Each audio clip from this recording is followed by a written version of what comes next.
የአሜሪካው ፕሬዝዳንት ዶናልድ ትራምፕ አስተዳደር ዳግም የከፊል መዘጋት አደጋ ተጋርጦበታል። በአሜሪካ የፖለቲካ መድረክ የፓርቲዎች ሽኩቻ በከፍተኛ ደረጃ በበረታበት በአሁኑ ወቅት የሀገር ውስጥ ደህንነት ሚኒስቴር ወይም ዲፓርትመንት ኦፍ ሆምላንድ ሴኪዩሪቲ የገንዘብ ድጋፍ ባለማግኘቱ ምክንያት ሥራ ለማቆም ተቃርቧል። በትናንትናው ዕለት በዋሽንግተን ዲሲ የታየው ክስተት እንደሚያመለክተው በሴኔት የሚገኙ የዲሞክራት ፓርቲ አባላት ሚኒስቴር መስሪያ ቤቱን እስከ መጪው መስከረም ወር ድረስ ሊያስቀጥል የሚችል የገንዘብ ረቂቅ አዋጁን ውድቅ አድርገዋል። ይህ ውሳኔ የመጣው በሚኒሶታ ግዛት ውስጥ በፌዴራል የኢሚግሬሽን ወኪሎች በተወሰደ እርምጃ የሁለት አሜሪካውያን ዜጎች ሕይወት ማለፉን ተከትሎ በተፈጠረ ብሔራዊ ቁጣና የፖለቲካ አለመረጋጋት ነው። ሪፐብሊካኖችና የዶናልድ ትራምፕ አስተዳደር በበኩላቸው ዲሞክራቶች የሀገሪቱን ደህንነት አደጋ ላይ ጥለዋል ሲሉ እየወረፉ ይገኛሉ።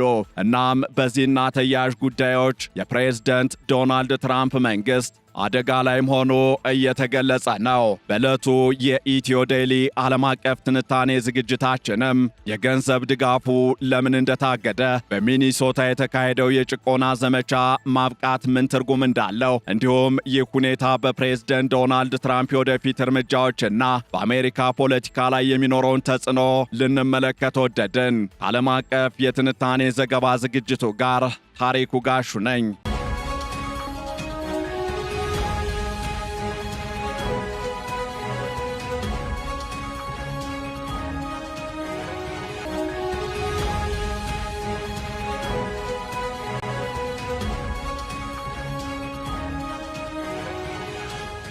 የአሜሪካ ፖለቲካ በአሁኑ ወቅት በከፍተኛ ውጥረት ውስጥ መግባቱ እየተገለጸ ነው። በተለይም የሀገሪቱን የድንበር ደህንነትና የኢሚግሬሽን ሕግ የሚያስፈጽመው የሀገር ውስጥ ደህንነት ሚኒስቴር ወይም ዲፓርትመንት ኦፍ ሆምላንድ ሴኪዩሪቲ የገንዘብ ድጋፍ ጥያቄ በሪፐብሊካኖችና በዲሞክራቶች መካከል የከረረ ልዩነት ፈጥሯል። የሴኔት ዲሞክራቶች የሚኒስቴር መስሪያ ቤቱን ሥራ ለማስቀጠል የቀረበውን የገንዘብ ድጋፍ ረቂቅ አዋጅ ውድቅ ማድረጋቸውን ተከትሎ ሚኒስቴር መስሪያ ቤቱ በከፊል ወደ መዘጋት እያመራ ነው። ይህ ውሳኔ የመጣው በተለይም በሚኒሶታ ግዛት ውስጥ በፌዴራል የኢሚግሬሽን ወኪሎች የተወሰደው እርምጃና የፈጠረውን ሕዝባዊ ቁጣ እንዲሁም ተቃውሞ ተከትሎ ነው። የዲሞክራቶች አቋም ግልጽ እየሆነ የመጣ ሲሆን ያለ ሕጋዊ ገደብና የአሰራር ማሻሻያ ለትራምፕ የኢሚግሬሽን ዘመቻ ምንም አይነት የገንዘብ ፈቃድ አንሰጥም የሚል አቋም ይዘዋል። ይህም በዲሞክራቶችና በዶናልድ ትራምፕ ፓርቲ ወይም በሪፐብሊካኖች መካከል ከፍተኛ ውጥረትን ከመፍጠር አልፎ ከፊል መዘጋትን የሚያስከትልበት ደረጃ ላይ ደርሷል። እናም የአሜሪካ ሴኔት ዲሞክራቶች የሀገር ውስጥ ደህንነት ሚኒስቴርን እስከ መስከረም ወር ድረስ ለመደገፍ የቀረበውን የገንዘብ ረቂቅ አግደዋል። በሴኔቱ በተካሄደው የድምፅ አሰጣጥ ሂደትም ረቂቁ አስፈላጊውን 60 ድምፅ ማግኘት ሳይችል ቀርቷል። በዚህም 52 ለ47 በሆነ ውጤት ረቂቁ ውድቅ የተደረገ ሲሆን አብዛኞቹ ዲሞክራቶች አጥብቀው ስለተቃወሙት በቀጣይ የሚወሰዱ ሁኔታዎች የዶናልድ ትራምፕ አስተዳደርን ከፍተኛ አጣብቂኝ ውስጥ ከተውታል። በሌላ በኩል ደግሞ ይህ አይነቱ የዲሞክራቶች እርምጃ ከዚህ በፊት የሆምላንድ ሴኪዩሪቲ ዲፓርትመንት ሲወስድ በነበረው እርምጃ ምክንያት የተገደሉ ዜጎችን ተከትሎ ለቀረበው ተቃውሞ በከፊል ምላሽ የሰጠ ድርጊት ሆኖም ተወስዷል። ዲሞክራቶች ለገንዘብ ድጋፉ እንደ ቅድመ ሁኔታ ያቀረቧቸው ነጥቦች በፌዴራል የኢሚግሬሽን ወኪሎች ላይ ጥብቅ ቁጥጥር እንዲደረግ የሚጠይቁ ናቸው። ከእነዚህም መካከል ወኪሎች ወይም ዜጎችን የሚቆጣጠሩ አካላት ማንነታቸውን የሚደብቁ ጭንብሎችን እንዳያደርጉ፣ ግልጽ የሆነ መታወቂያ እንዲይዙ፣ በመኖሪያ ቤቶች ውስጥ ፍተሻና ስርዓት ለማካሄድ ከዳኛ የተሰጠ የፍርድ ቤት ትዕዛዝ እንዲኖራቸውና በኃይል አጠቃቀም ላይ ጥብቅ መመሪያ እንዲወጣ የሚሉ ይገኙበታል። ከዚህ ጋር ተያይዞ የሴኔቱ የዲሞክራቶች መሪ ቹክ ሹመር በጉዳዩ ላይ ሲናገሩ በደሎችን በአስፈጻሚ አካላት ትዕዛዝ ብቻ መፍታት አይቻልም፣ ያለ ሕጋዊ ማዕቀፍ ቶሆማን ዛሬ የሚናገረው ነገር ነገ በዶናልድ ትራምፕ ፍላጎት ሊቀየር ይችላል በማለት አቋማቸውን ገልጸዋል። ይህ የሚያሳየው ዲሞክራቶች በአስተዳድሩ ቃል ላይ እምነት ማጣታቸውንና ዘላቂ የሕግ ለውጥ እንደሚፈልጉ ነው። ሪፐብሊካኖች በበኩላቸው እነዚህ ገደቦች ወኪሎችን ለጥቃትና ለትንኮሳ ያጋልጣሉ በሚል ውድቅ አድርገውታል።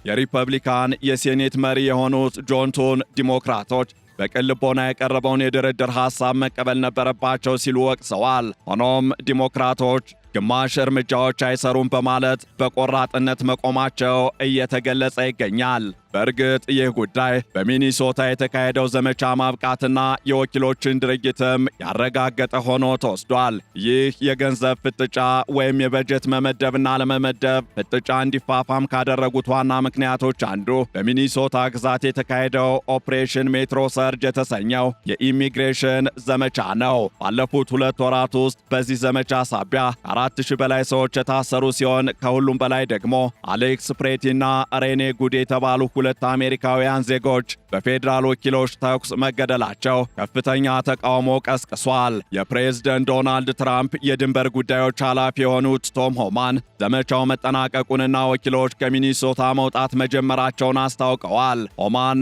እንደ ጥረታችን ውጤት ሚኒሶታ አሁን ለወንጀለኞች መጠለያነቷ ቀንሷል ብለዋል። ይሁን እንጂ የሚኒሶታ ባለስልጣናት ይህንን ዜና በጥንቃቄ እየመረመሩት ነው። የግዛቱ ገዢ ቲም ዋልዝ ዘመቻውን ታይቶ የማይታወቅ የፌዴራል ወረራ ሲሉ የገለጹ ሲሆን በዜጎች ላይ የደረሰው ስነ ልቦናዊና ምጣኔ ሀብታዊ ጠባሳ ቀላል እንዳልሆነ ተናግረዋል።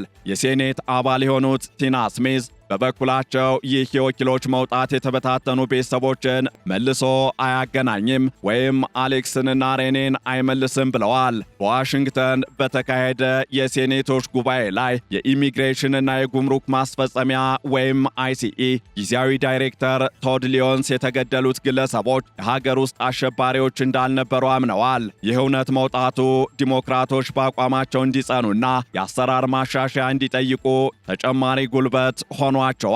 እናም የመስሪያ ቤቱ መዘጋት ትርጉምና እንድምታ በዜጎች ላይ የሚኖረው ተጽዕኖም በሰፊው እየተገለጸ ይገኛል። የገንዘብ ድጋፉ ካልጸደቀ የሀገር ውስጥ ደህንነት ሚኒስቴር ከቅዳሜ ጀምሮ ማለትም ከነገ ጀምሮ በከፊል ስራ ያቆማል ማለት ነው። ይህ መዘጋት እንደ የድንበር ጥበቃ፣ የባህር ዳርቻ ጥበቃ ወይም የደህንነት አገልግሎትና የትራንስፖርት ደህንነት አስተዳደር በምህጻረ ቃሉ TSA ያሉ ተቋማትን ይነካል። ይሁን እንጂ አብዛኞቹ ሰራተኞች አስፈላጊ ተብለው ስለሚፈረጁ ያለ ክፍያ ስራቸውን ሊቀጥሉ የሚችሉበት ዕድል አሁንም ክፍት ነው። የኢሚግሬሽን ስራዎች ግን ሙሉ በሙሉ አይቆሙም። ምክንያቱም ሪፐብሊካኖች ባለፈው ዓመት ባጸደቁት ግዙፍ የፋይናንስ አዋጅ ለአይሲኢ ወይም ለኢሚግሬሽንና ከስተምስ ኢንፎርስመንት ኤጀንሲ እንዲሁም ለድንበር ጥበቃ $75 ቢሊዮን የሚጠጋ የተከማቸ ገንዘብ መድበዋል። የመስሪያ ቤቱ መዘጋት ትልቅ ፖለቲካዊ ትርጉም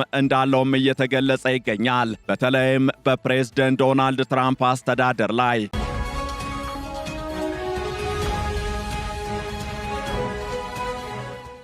አሜሪካ ባለፉት 5 ወራት ውስጥ ለሶስተኛ ጊዜ የመንግስት መዘጋት እያጋጠማት መሆኑ የፓርቲዎቹ መቃቃር የት ደረጃ ላይ እንደደረሰም በግልጽ ያሳየ ጉዳይ ሆኖ እየተጠቀሰ ይገኛል። የሚኒስቴር መስሪያ ቤቱ ሰራተኞች ያለ ክፍያ እንዲሰሩ መገደዳቸው በረዥም ጊዜ ስራ ተነሳሽነትን ሊቀንስና የሰው ኃይል ፍሰትን ሊጎዳ እንደሚችል ባለሙያዎች እያስጠነቀቁም ይገኛሉ። በተጨማሪም በሚኒስቴሩ ስር ያሉ ሌሎች የሲቪል አገልግሎቶች ለምሳሌ የአደጋ ጊዜ አስተዳደር ስራዎች ላይ መዘግየትና መስተጓጎልም ሊፈጠር ይችላል። ለመሆኑ ይህ አይነቱ እርምጃ በትራምፕ የወደፊት እርምጃዎች ላይ የሚኖረው ተጽዕኖ ምንድነው የሚለውን ስንመለከት ደግሞ ይህ የገንዘብ እገዳ ለፕሬዝደንት ዶናልድ ትራምፕ ትልቅ የፖለቲካ እንቅፋት ሆኖ ይጠቀሳል። ትራምፕ በምርጫ ቅስቀሳቸው ወቅት ቃል የገቡትን ጅምላ የማባረር ዘመቻ ወይም ማስ ዲፖርቴሽን ለማስፈጸም የገንዘብና የሕግ ድጋፍ ያስፈልጋቸዋል። ዲሞክራቶች የገንዘብ ድጋፉን ከወኪሎች አሰራር ማሻሻያ ጋር ማያያዛቸው አስተዳድሩ በፈለገው መንገድና ፍጥነት እርምጃ እንዳይወስድ ያደርገዋል። በዚህም ቶም ሆማን ፕሬዝደንት ትራምፕ የጅምላ ማባረር ቃል ገብተዋል። አገሪቱም የምታገኘው ያንን ነው ቢሉም የገንዘብ ምንጩ መዘጋቱ በሂደቱ ላይ ከፍተኛ ተጽዕኖ ማሳረፉ አይቀሬ ነው። በሌላ በኩል ደግሞ ስደተኞች በተለይም ደግሞ በአሜሪካ የሚኖሩ የተለያዩ ሀገር ዜጎች በፌዴራል የስደተኛ ቁጥጥር ተወካዮች መሳደዳቸው ለጊዜውም እፎይታ ሊያገኝ የሚችልበት ዕድልን የሚፈጥር ጉዳይ ሆኖ ተወስዷል። ዲሞክራቶች በሴኔት ያላቸውን የድምፅ ብልጫ በመጠቀም አስተዳድሩን ወደ ድርድር ጠረጴዛ እየጎተቱት ይገኛሉ። ይህ ደግሞ ትራምፕ ያላቸውን የአስፈጻሚ አካል ስልጣን በሕግ አውጪው አካል እንዲገደብ ያደርጋል። በሚኒሶታ የተከሰተው ክስተት የሪፐብሊካን ደጋፊዎችን እንኳን ሳይቀር ስላሳሰበ አስተዳድሩ የወደፊት ዘመቻዎቹን ሲያቅድ የበለጠ ጥንቃቄ እንዲያደርግ ያስገድደዋል። ከዚህ በተጨማሪም ይህ ፍጥጫ በትራምፕና በዲሞክራት ግዛቶች ማለትም እንደ ሚኒሶታ፣ ካሊፎርኒያና ኢሊኖይ ባሉ ግዛቶች መካከል ያለውን ግንኙነት የበለጠ እንዲሻክር አድርጎታል። እናም የአሁኑ ፍጥጫ የአሜሪካ ፖለቲካ በከፍተኛ ሁኔታ መከፋፈሉን ያሳያል። ዲሞክራቶች የሲቪል መብቶችንና የሕግ የበላይነትን እንደ መከላከያ ሲጠቀሙ፣ ሪፐብሊካኖች ደግሞ ብሔራዊ ደህንነትና የድንበር ቁጥጥርን እንደ ዋነኛ አጀንዳ ይዘዋል። ይህ ልዩነት ለቀጣዩ ምርጫና ለሀገሪቱ የወደፊት የኢሚግሬሽን ፖሊሲ መሰረትን የሚጥል ነው። የዲሞክራቶች አቋም ህዝባዊ ድጋፍን እያገኘ መምጣቱ ሪፐብሊካኖች አንዳንድ ማሻሻያዎችን እንዲያደርጉ ሊያስገድዳቸው ይችላል። በሌላ በኩል ይህ ክስተት በፌዴራልና በግዛት መንግስታት መካከል ያለውን የስልጣን ሽኩቻ አጉልቶታል። በሚኒሶታ የታየው ህዝባዊ ተቃውሞና የግዛቱ ባለስልጣናት የወሰዱት ጠንካራ አቋም ሌሎች ግዛቶችም ተመሳሳይ እርምጃ እንዲወሰዱ ሊያበረታታ ይችላል።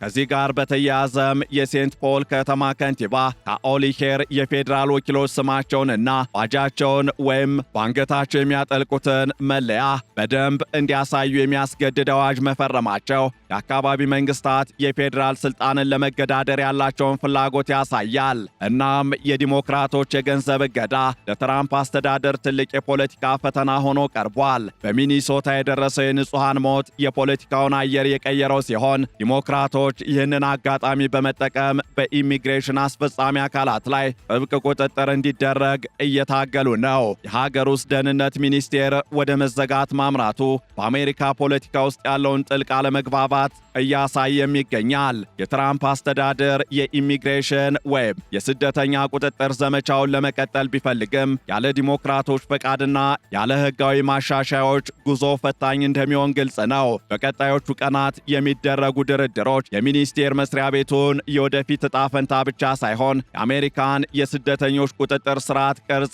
የሚወስኑ ይሆናሉ።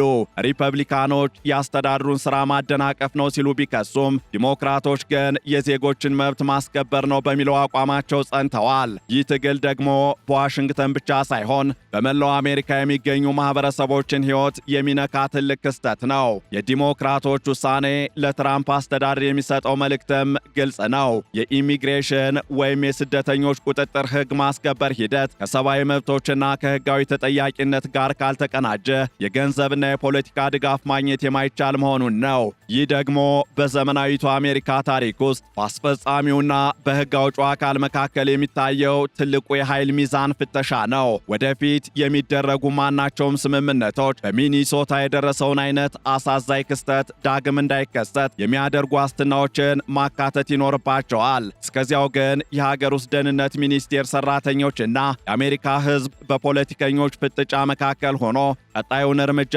በተስፋና በስጋት ይጠባበቃል። የሚኒሶታው ገዢ ቲም ዋልዝ እኛ አሁን እመን ግን አረጋግጥ በሚል ምዕራፍ ላይ ነን ሲሉ ገልጸዋል። ይህ አባባል ለጠቅላላው የአሜሪካ ፖለቲካዊ ሁኔታ ተስማሚ ገለጻ ሆኖም እየተወሰደ ይገኛል። የፕሬዝደንት ዶናልድ ትራምፕ አስተዳደር ቃል የገባውን ለውጥና የዲሞክራቶች የቁጥጥር ፍላጎት እንዴት ተጣጥመው እንደሚቀጥሉ የሚታየውን በሂደት ነው። ይሁን እንጂ የአሁኑ የገንዘብ እገዳ የኢሚግሬሽን ፖሊሲው ወይም የስደተኛ ቁጥጥር ፖሊሲው አቅጣጫ እንዲቀየር ትልቅ ጫና መፍጠሩ የማይካድ ሀቅ ነው። የአሜሪካ ዲሞክራሲ የኃይል ሚዛን ፍተሻ አሁንም በሥራ ላይ መሆኑን ይህ ክስተት በግልጽ አሳይቷል። ለወደፊቱም ይህ ውጥረት በሁለቱ ወገኖች ዘንድ የመለሳለስ ምልክት ካልታየበት የመንግሥት መዘጋቱ ረዥም ጊዜ ሊወስድ ይችላል። ይህ ደግሞ ለሀገሪቱ ደህንነትና ኢኮኖሚ የማይበጅ መሆኑን ሁሉም ይገነዘባሉ። ነገር ግን የሰብአዊ መብቶችና የሕግ የበላይነት ጥያቄዎች ለዲሞክራቶች የህልውና ጉዳይ በመሆናቸው በቀላሉ እጃቸውን ይሰጣሉ ተብሎም አይጠበቅም። ደግሞ በሌላ በኩል ትራምፕ የገደቡትን ቃል ለማጠፍ ያላቸው ፍላጎት አነስተኛ መሆኑ ፍጥጫውን ይበልጥ ውስብስብ ያደርገዋል። በመጨረሻም የአሜሪካ ሕዝብ የሚፈልገው አስተማማኝ ደህንነትና የዜጎች መብት የተከበረባትን ሀገር ስለሆነ ፖለቲከኞቹ ወደ አንድ የጋራ መግባባት እንዲመጡ ከፍተኛ ጫና ማሳደሩ እንደሚቀጥል ይጠበቃል። ይህንን ዓለም አቀፍ ትንታኔ ስናዘጋጅ ሮይተርስ፣ ፒቢኤስ ኒውስ እንዲሁም ሲኤንኤንን በዋቢነት ተጠቅመናል።